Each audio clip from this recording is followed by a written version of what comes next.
It's a featherweight war in New York. Dan Tom here with MMA Junkie to help you break down the main event for UFC on ABC3 between Brian Ortega and Yair Rodriguez. Ortega, who was last seen contending for the title against Alexander the Great Volkanovski, of course, came up short by decision, although the fight probably should have been stopped multiple times for multiple reasons by multiple parties. But nonetheless, Ortega had great moments, and he's a fighter that generally bounces back very strong from defeat. He's going to need to do that here as he's got Yair Rodriguez in front of him. Of course, Rodriguez was last seen on the wrong side of a 5-round war against one Max Holloway, but Rodriguez is another fighter to pull things out of his sleeve, whether it's his leg sleeve with the crazy kicks that he unleashes or, his other sleeve with his, improved boxing.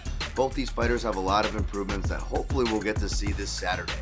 At the time of this video, the odds makers and public are siding with Ortega in the neighborhood of -170 with a comeback on Rodriguez, your underdog, in the neighborhood of +133. Now, I got to side with Rodriguez for the striking, not just because of his kicks, which will be worthwhile. I'm sure he will test Ortega's kicking defense, but his counterpunching has also gotten better.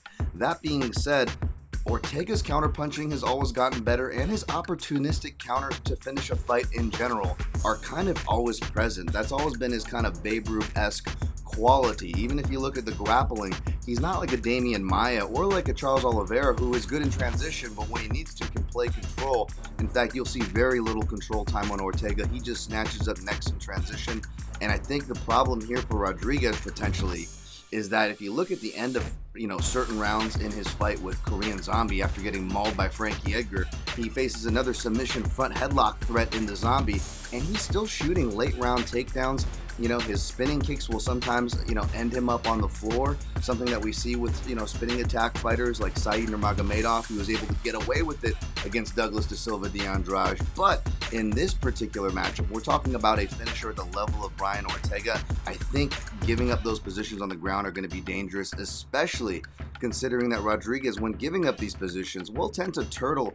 And, he's good about getting the 2-on-1 on the wrist, but he will turtle, exposing his back-to-back takes and his neck to front headlock choke variations. I think Brian Ortega is going to get it done in his classic round 3, Yoel Romero-esque, if you will, either by a back take in said situation or off a front choke variation, whether it's a guillotine or even an anaconda.